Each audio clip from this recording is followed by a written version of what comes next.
Hey guys, Ningame 10 Master Do here, and welcome to part 8 of my Let's Play of SSX 3.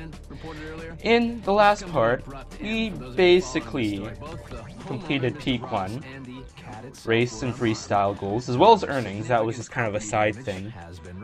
And in this part, we are going to go on to Peak 2. So let's do that right now. We're not going to do the collectibles and the big challenges of Peak 1 really, because those are annoying as heck and I don't really want to do that. Especially the big challenges. Oh boy, the big challenges. So it's been a month since I recorded the first session of SSX 3. And in the first part, I didn't have any practice runs or anything. I just went straight into the game, and you can kind of tell my times are okay, and I make a lot of mistakes and crashes. But over the month, I've been practicing, I've been learning about the game, I've been watching master runs on mercurycity.com. I've been watching speedruns. I watched the world record for the all-peak race. I've learned a lot about the game, and about tricking, and about how the scores work, and how about the races work, and all the shortcuts in the courses and stuff. So I've learned a lot. So hopefully I can provide some high-quality content in this Let's Play and show you the ins and outs truly of the game. In my original Let's Play, I said that I was fairly knowledgeable about the game. I thought I was pretty dang good, and I had no idea what I did and did not know about in this game. But now that I've learned a lot of things, I can show you truly what I'm made of and what this game has to offer. There's a lot of things to take note of in these tracks. I'm going to be doing the race events first, like SSX 1. I mean, not SSX 1, the first session, because races are a good warm-up, and I've been playing a lot of races ever since I watched the world record run by Cloaked Yoshi of this game, the all-peak race. So I kind of want to show that off. I'm a bit unused to this character because I was also playing on a practice file where I did actually end up maxing everything out and playing with this super hyped up Mac with all these stats. And now I'm kind of back to square one. Not entirely, but somewhat kind of maybe back to square one. Especially when I'm doing stuff like that. I'm trying to do things that I used to be able to do in my other file. And tricks would be a lot harder. Originally, I put no points into my speed attribute because I thought, or no, I didn't put any points into acceleration, I believe, and I put some into speed, I think. If not, I really did consider it. I'm gonna hit that tree? No. Okay. Really did consider it. But the thing is, once I maxed out my character, I realized that you really do need all those attributes to do proper racing and stuff. And it doesn't even matter if you crash so much. If you lose control, that's okay. What the heck is going on? Okay, let's go this way. I want to show this off.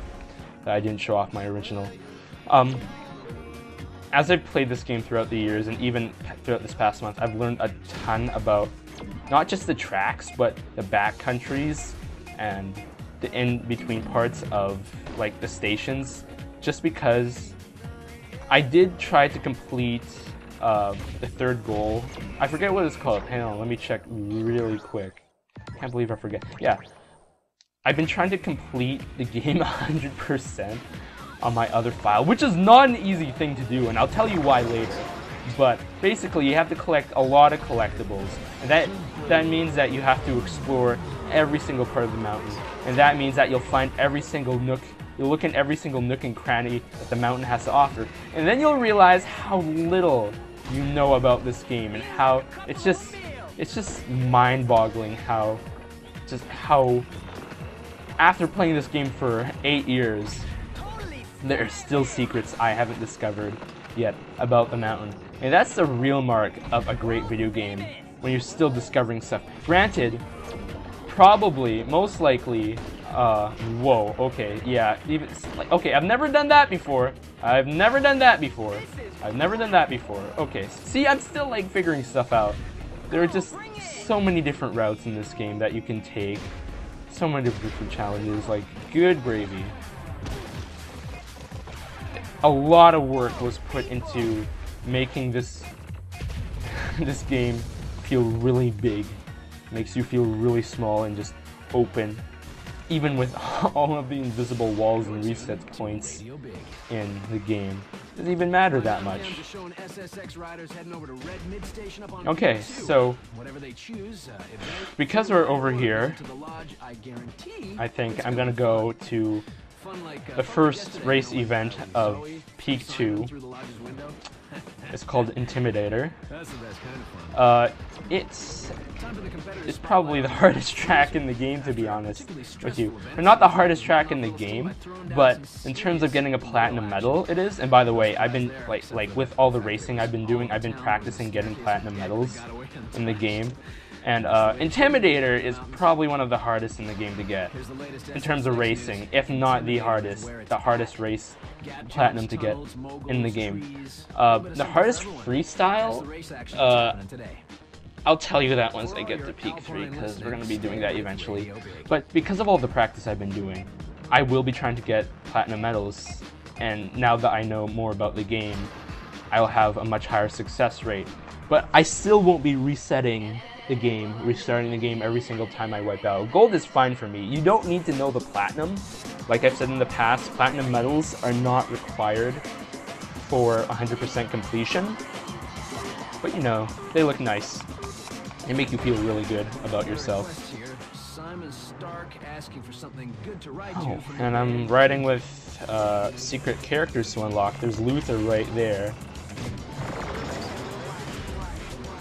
So that's one shortcut. Actually, one thing I forgot to mention and I forgot to put on my mental checklist is the quarterfinal rounds I'll be trying to play as normally as possible, not taking any shortcuts, not taking any new routes, and still trying to get in 3rd place or above, even though I just took that massive shortcut right in the back there. That's because I want to show you the track.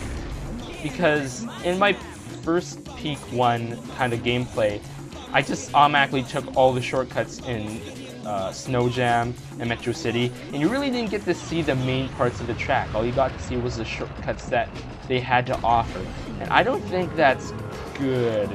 So for the sakes of the Let's Play, I'm going to show the track normally once, and then the next 2 times I'm going for all the shortcuts and showing you the most optimal route you can take. In my opinion, at least. Like, I also watched a tool-assisted speedrun of the game, and it was absolutely ridiculous. Like, they did things that I've practiced a bunch of times trying to think, oh, I can beat the world record doing this, but no, it's pretty dang hard. It's tool-assisted for a reason. And that's another goal I had in mind, because I'm practicing SSX 3 so much, because I'm learning so much about it, and because I'm doing a Let's Play, I do want to try and beat the world record all-peak race one day.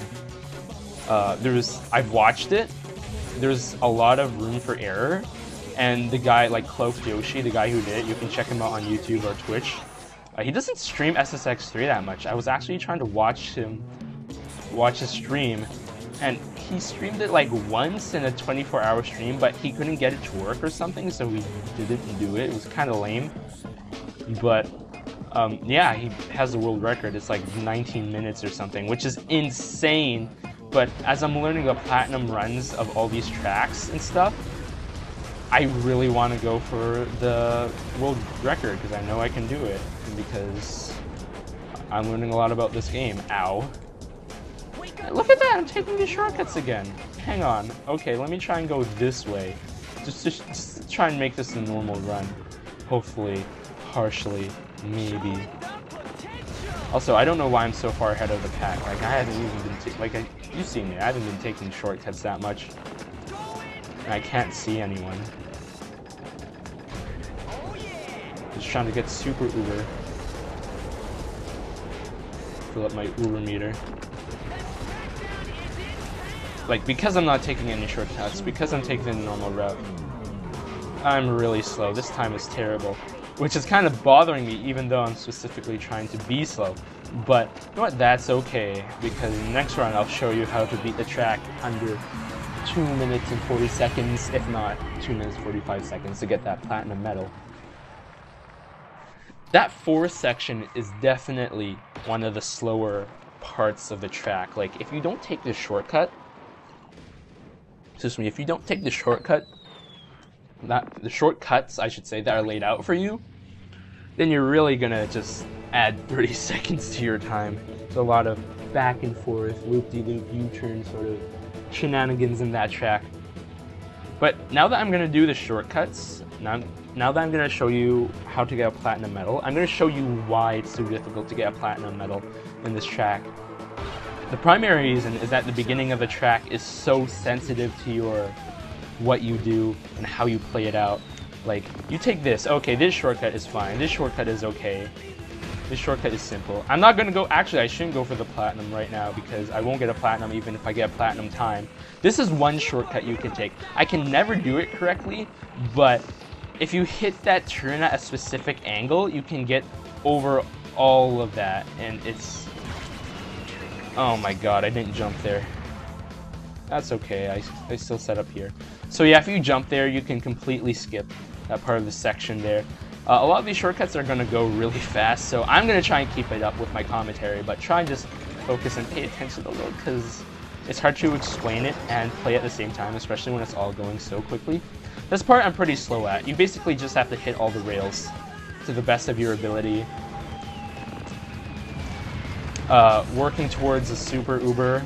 I should be on my second level of uber here, but I'm not. I also failed hitting that rail there. That rail is pretty important. You can get a lot of ubers in there and work towards your unlimited boost. But I'm just gonna have to work with it here. A normal boost.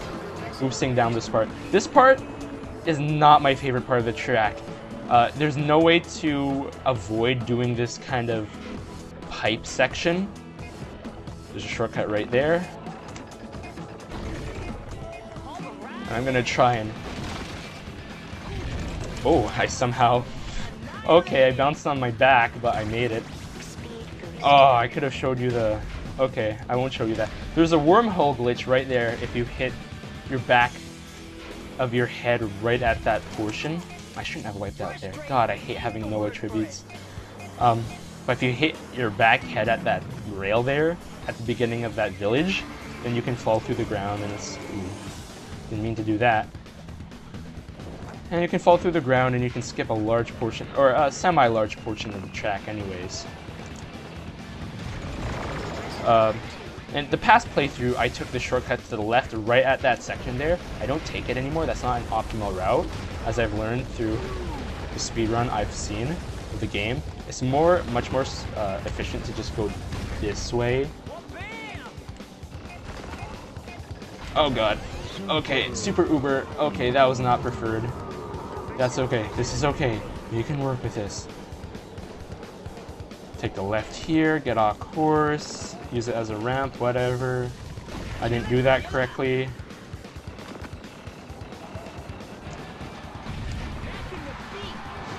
Okay, so hopefully you get the general gist of